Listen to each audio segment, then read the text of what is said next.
ছাত্রদল হেরেছে চাঁদাবাজি উগ্রতার কাছে। ছাত্রদলের টাইমিংও ভালো ছিল না। ডাকসুর কথা বলছি।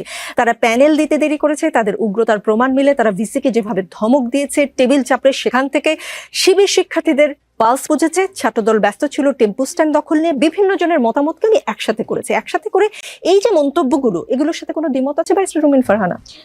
আমি যদি আরেকটু ব্রডার পার্সপেক্টিভে বিষয়টি আলোচনা করি, আমাদের রাজনীতির ধরন কিন্তু পাল্টে গেছে। আপনি যদি নেপালের দিকে তাকান, আপনি যদি কিছুদিন আগে শ্রীলঙ্কায় যেটা ঘটে গেল সেদিকে তাকান, ইন্দোনেশিয়ায় যেটা ঘটবো করেও ঘটলো না কিন্তু ঘটার পথে যাচ্ছিল সেদিকে তাকান, এবং সর্বোপরি আপনি যদি বাংলাদেশের দিকে তাকান, রাজনীতিতে একটা বিরাট প্যারাডাইম শিফটিং হয়েছে। রাজনৈতিক দলগুলো যদি এই শিফটিংটার পালস ধরতে না পারে, সার্টেনলি এই নির্বাচনগুলোতে রাজনৈতিক দলগুলোকে কিংবা তাদের সমর্থিত প্যানেলগুলোকে তার মূল্য চোকাতে হবে। ফর এক্সাম্পল, আমরা এক সময় বয়ানের রাজনীতি বা বয়ানের রাজনীতি না বলি, আমরা আইডেন্টিটি পলিটিক্সের জয়কার দেখেছি। ধরুন বাঙালি জাতীয়তাবাদের আইডেন্টিটি, কিংবা ধর্মভিত্তিক আইডেন্টিটি, কিংবা ভাষা ভিত্তিক identity.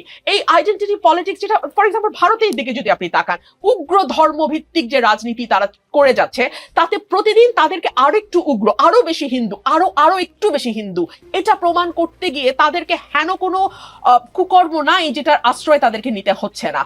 On the other hand, আপনি যদি দিল্লিতে আম আদমি পার্টির পলিটিক্সটার দিকে তাকান, তারা কিন্তু কল্যাণ ভিত্তিক রাজনীতি, জনগণের কল্যাণ ভিত্তিক রাজনীতি বা ওয়েলফেয়ার পলিটিক্সের দিকে মন দিচ্ছে। আমাদের উপমহাদেশ ভারত, পাকিস্তান, নেপাল, আপনি এই দেশগুলোতে যদি দেখেন, এবং আরো সংক্ষিপ্ত করে আলোচনা আনে যদি বাংলাদেশের দিকে তাকান, মুক্তিযুদ্ধের পক্ষ বিপক্ষের রাজনীতি, বয়ানের পক্ষ বিপক্ষের রাজনীতি, বাঙালি না বাংলাদেশি এই তত্ত্বের রাজনীতি, ধর্ম মুসলমান ভিত্তিক রাজনীতি হবে, মানে ধর্মভিত্তিক রাজনীতি হবে।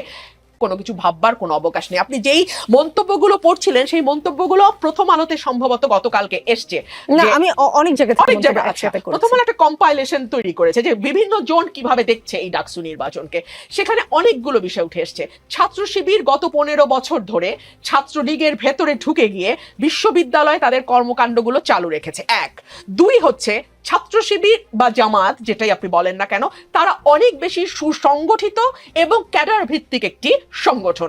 আপনি ছাত্র শিবির বা জামাতে ইসলামের প্রতিটি কর্মী, প্রতিটি নেতা, প্রতিটি সমর্থক, প্রতিটি সাথী, প্রত্যেকে দলের মানে একেবারে ফোরামের বাইরে, একদম four corner of the party যে রুলস এন্ড রেগুলেশনস, তার বাইরে তারা কখনোই যাবে না, কোনো রকমেই তারা ভোট দেবে না। তাদেরকে আপনি কোনো কিছু দিয়েই আপনি তাদের ভোটকে কেটে অন্যদিকে নিতে পারবেন না।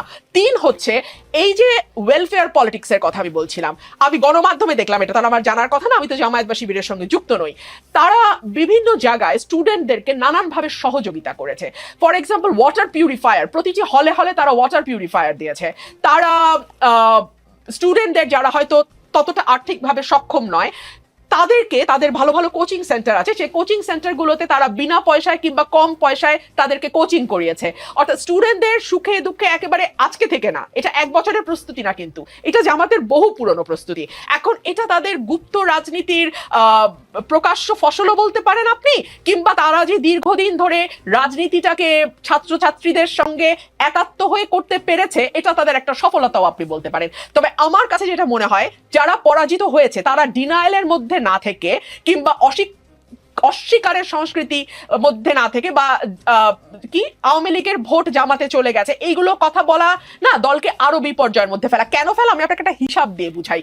ধরুন ডাকসু নির্বাচনে ছাত্র দলের ভিপি প্রার্থী পেয়েছে 5,000 বা 6,000 ভোট, হ্যাঁ, আর শিবিরের কার করছেন যে এই 9,000 ভোট ছাত্রলীগের ভোট, মানে তাহলে আপনি কি বলতে চাইছেন? সো এই ধরনের কথাবার্তা না বলে ঠান্ডাভাবে দলীয় ফোরামে বসে চিন্তা ভাবনা করে কথা বললে ভালো হয় বলে আমার মনে হয়।